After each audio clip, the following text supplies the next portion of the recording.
Welcome back to Movie Spot. अगर आप एक बुलेट प्रूफ कार में फंस गए तो कैसा होगा? कुछ ऐसा ही होगा इस छोटी सी लड़की के साथ में। मैं मोनोलिथ स्पॉइलर नामक एक थ्रिलर ड्रामा फिल्म की एक्सप्लेन करने जा रहा हूँ। फिल्म की शुरुआत मोनोलिथ नाम के एक फ्यूचरिस्टिक कार ब्रांड के विज्ञापन से होती है।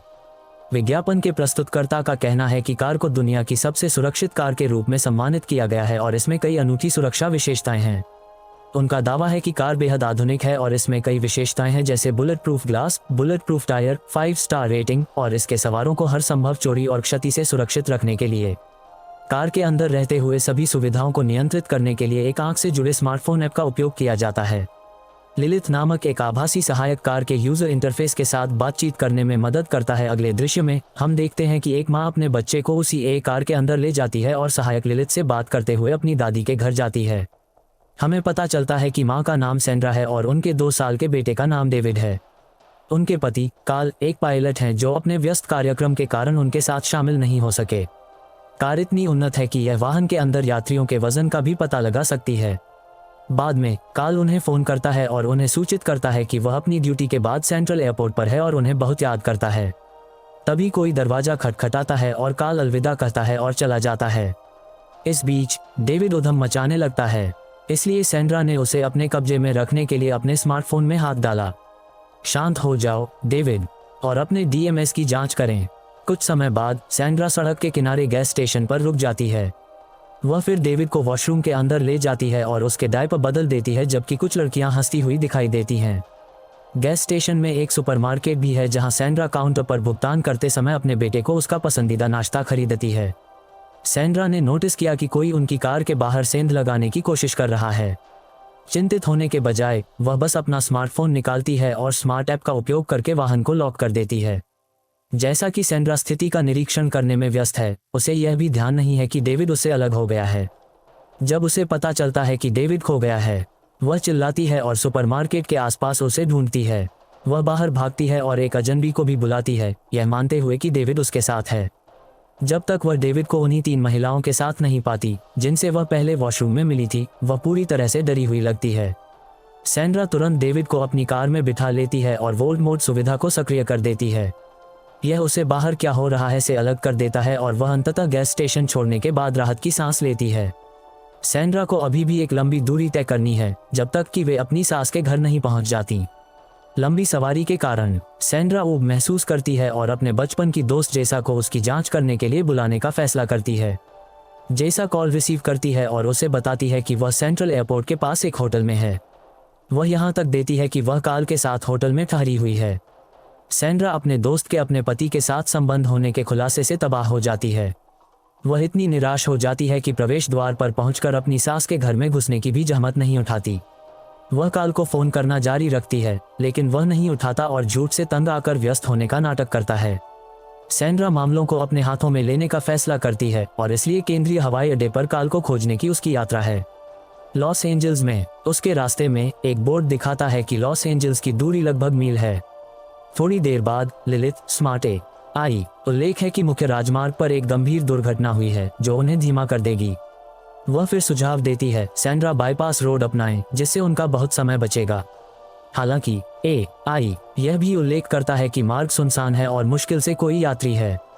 अपने पति का सामना करने पर अड़ी हुई सेंड्रा 2 बार नहीं सोचती और वैकल्पिक रास्ता अपनाती है। बाद में अंधेरा हो जाता है और सेंड्रा को कार चलाने में दिक्कत होने लगती है। रास्ते में कोहरा भी तेज हो जाता है जो उसके सामने सड़क की दृष्टि को प्रभावित करता है। अपने रास्ते में उसे कोई मानव बस्ती या कोई अन्य वाहन नहीं मिला। हालांकि उसे बीच में स्थित एक विद्युत सबस्टेशन मिलता है। वह जगह पर नजर डालती है लेकिन जल्द ही भाग जाती है। यह जगह इतनी सुनसान है कि वहां केवल जंगली जानवर ही मौजूद हैं। अचानक एक घबराई हुई सेंड्रा अपना ध्यान खो देती है और एक हिरण से टकरा जाती है जो टक्कर के कारण सड़क पार करने की कोशिश कर रहा था। डेविड रोने लगता है और हमेशा की तरह सेंड्रा उसे शांत करने के लिए अपना स्मार्टफोन सौंप देती है। यहाँ डेविड आपके डंक मेम्स को पकड़ता है। वह फिर तुरंत जानवर की जांच करने के लिए निकल जाती है, लेकिन ऐसा लगता है कि यह लगभग मर चुका है। हिरण कार के सामने के हिस्से के नीचे फंस गया है और इसकी वजह से सेंड्रा अपनी कार को आगे नहीं बढ़ा पा रही है क्योंकि सेंड्रा स्थिति का पता लगाने की कोशिश कर रही है। वह भूल जाती है कि उसने डेविड को कार में अकेला छोड़ दिया है। इस बीच जब डेविड सेल फोन से खेल रहा होता है तो वह गलती से एयर कार को खोल देता है। वह ओपन डोर ऐप के चारों ओर अपनी उंगली घुमाता है और सैंड्रा की सूचना के बिना कार के वोल्ट फीचर को सक्रिय करता है। यह सुविधा अंदर के यात्रियों को हर तरह की गड़बड़ी और खतरे से बचाती है। सैंड्रा को स्थिति की गंभीरता का एहसास होता है और वह दरवाजा खोलने की पूरी कोशिश करती है, लेकिन पहले ही बहुत देर हो चुकी है। सैंड्रा कार के बाहर बंद है। वह 2 साल के डेविड को वोल्ट मोड बंद करने की पूरी कोशिश करती है, लेकिन वह एक शब्द नहीं समझता है और बस फोन से खेलता रहता है। बाद में सैंड्रा घबरा जाती है और छोटे बच्चे पर चिल्लाना शुरू कर देती है, जिससे वह चौंक जाता है और वह स्मार्टफोन को अपनी सीट के नीचे गिरा देता है। यहाँ सैंड्रा को पता चलता है कि मोनोलिथ कारों की विशेषताएं केवल एक विज्ञापन नहीं है, बल्कि यह वास्तविकता में भी प्रदर्शन करती है। यहाँ तक जब सैंड्रा कांच को चट्टान से तोड़ने की कोशिश करती है तो खिड़की पर एक भी खरोंच नहीं देखी जा सकती है। कांच टेस्ला के साथ जाना चाहिए था। अपने सभी प्रयासों को व्यर्थ देखकर सैंड्रा अन्य विकल्पों की तलाश करने का फैसला करती है। वह विद्युत सबस्टेशन पर वापस चलना शुरू करती है, जिसे उसने पहले देखा था। कुछ चलने के बाद वह स्टेशन पहुंचती है, बाड़ पर कूदती है और मदद के लिए रोती है। हालांकि उसे कोई प्रतिक्रिया नहीं मिलती है और स्टेशन खाली लगता है जहां कोई कर्मचारी नहीं है। इस समय उपस्थित हूँ। इसके बाद सैंड्रा एक कमरे में प्रवेश करती है और अंदर कुछ आवश्यक सामान पाती है। वह रात में उपयोग करने के लिए एक टॉर्च और सबस्टेशन से बाहर निकलते ही बंद कार के कांच को तोड़ने में मदद करने के लिए एक बड़ी रिंच लेती है। वह देखती है कि एक जंगली जानवर उसका पीछा कर रहा है क्योंकि सैंड्रा वापस भागती है। एक कोयोट उस पर हमला करता है, इसलिए वह कार की छत पर चढ़ जाती है। जानवर को डराने के उसके सर्वोत्तम प्रयासों के बावजूद अप्रभावित रहता है। आखिरी खाई के प्रयास में सैंड्रा कार को खेत से पीटना शुरू कर देता है और एक अलार्म बजने लगता है, जो अंत में कोयोट को पीछे हटा देता है। तभी सैंड्रा ने देखा कि डेविड को सांस लेने में कठिनाई हो रही है। स्थिति के बावजूद वह डेविड को शांत करने का प्रबंधन करती है और अंत में वह सांस लेना शुरू कर देता है और जल्द ही सो जाता है। थोड़ा सोचने के बाद सैंड्रा भी थक जाती है और कार के बोनट पर सो जाती है। अगले दिन जब सूरज पहले से ही उज्जवल होता है तो सैंड्रा जाग जाती है। वह तुरंत कार के अंदर डेविड की स्थिति की जांच करने के लिए दौड़ती है। वह अपने बच्चे को उसके भूखे पेट के कारण कमजोर और कमजोर पाती है और निर्जलीकरण कार की एक विशेषता आसपास के तापमान को भी प्रदर्शित करती है, जो धीरे धीरे बढ़ता हुआ प्रतीत होता है। यह स्थिति सैंड्रा के लिए एक अभिशाप है क्योंकि यह स्थान पूरी तरह से अलग थलग है और आसपास कोई इंसान नहीं है। सैंड्रा तब मदद लेने का फैसला करती है और सड़क का अनुसरण करती है। गंभीर रूप से निर्जलित होने के बावजूद वह लंबी यात्रा पर चलती है। वह ज्यादा गर्म कार में डेविड को अकेला छोड़ने के जोखिमों को भी जानती है, लेकिन उसके पास मदद लेने के अलावा कोई विकल्प नहीं है। सौभाग्य से वह एक नदी के पार आती है जहां वह पीती है और कुछ राहत पाने के बाद खुद को साफ करती है। वह अपनी यात्रा जारी रखती है और रास्ते में खड़ी पहाड़ियों का सामना करती है। कई मील चलने के बाद सैंड्रा आखिरकार एक पुराने हवाई क्षेत्र में आती है जहां उसे एक जेट का पता चलता है। इस बीच मोनोलिथ कार के अंदर का तापमान बढ़ जाता है, जिससे यह परित्यक्त जेट तक पहुंचने के बाद तुरंत आपातकालीन शीतलन प्रशंसक शुरू कर देता है। सैंड्रा प्रवेश करती है और कुछ मादक पेय, गैसोलीन का 1 गैलन, एक लाइटर और अतिरिक्त हवाई जहाज के टायरों की एक जोड़ी की खोज करती है। वह कुछ शराब का सेवन करती है और तुरंत आवश्यक वस्तुओं को इकट्ठा करती है। उसके बाद सैंड्रा मदद को आकर्षित करने की उम्मीद में 2 टायरों को जलाने के लिए गैसोलीन का उपयोग करती है। वह फिर गैलन लेती है और उसे धीरे धीरे नदी के पानी से भर देती है। सैंड्रा वापस उस स्थान पर चली जाती है जहां उसने डेविड को छोड़ा था। अगले दृश्य में सैंड्रा कार के पास जाती है और डेविड को कमजोर और लाल रंग में पाती है। वह उसे पुकारने की कोशिश करती है, लेकिन डेविड जवाब नहीं देता और न ही हिलता है। कार के अंदर का तापमान काफी बढ़ गया है और इमरजेंसी कूलिंग फैन अप्रभावी हो गए हैं। अपने बेटे सैंड्रा की हालत देखकर तुरंत छत पर चढ़ जाती है और नदी से लाए हुए पानी को बहा देती है, लेकिन उसकी सारी कोशिशें बेकार जाती हैं, यह सोचकर कि उसके बच्चे को हाईटेक वाहन के अंदर मरना होगा। वह फिर से खेत में कार की खिड़की से टकराने लगती है, लेकिन इससे उसकी ऊर्जा बर्बाद होती है।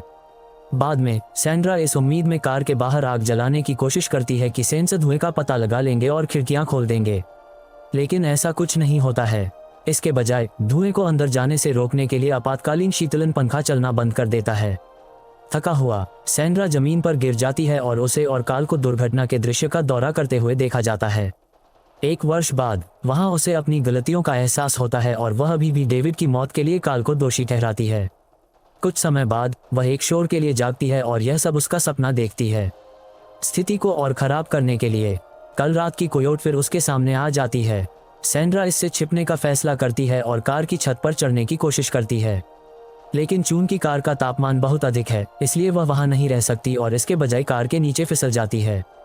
कोयोट ने उसका पैर काट लिया और यह तब होता है जब सैंड्रा को पता चलता है कि यह वह हिरन है जिसके पीछे कोयोट है।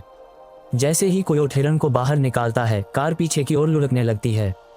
कार को पॉजिटा में रखने का कारण था हिरन। आयन सैंड्रा तुरंत कार के नीचे से निकल जाती है और उसे पीछे खिसकने से रोकने की कोशिश करती है। उसके सर्वोत्तम प्रयासों के बावजूद कार लुढ़कती जा रही है, गिरने के करीब। हालांकि चट्टान का एक छोटा सा हिस्सा कार को रोकता है और अंत में रुक जाता है।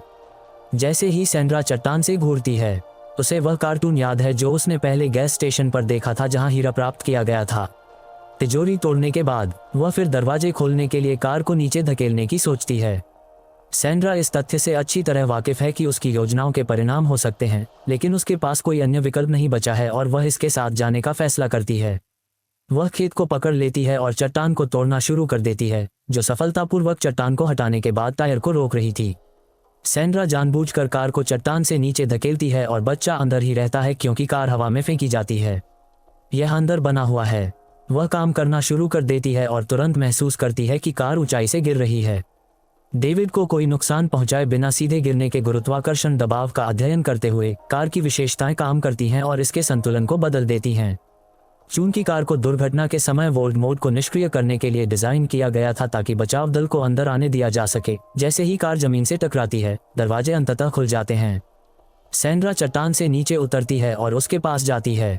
विनाशकारी एफए के बावजूद कार ऐसा प्रतीत होता है जैसे किसी ने इसे वहीं रखा हो। बंद दरवाजा खुला पाकर सैंड्रा जल्दी से डेविड को कार से बाहर ले जाती है और उसे ठंडा करने में मदद करने के लिए अपने कपड़े खोलती है।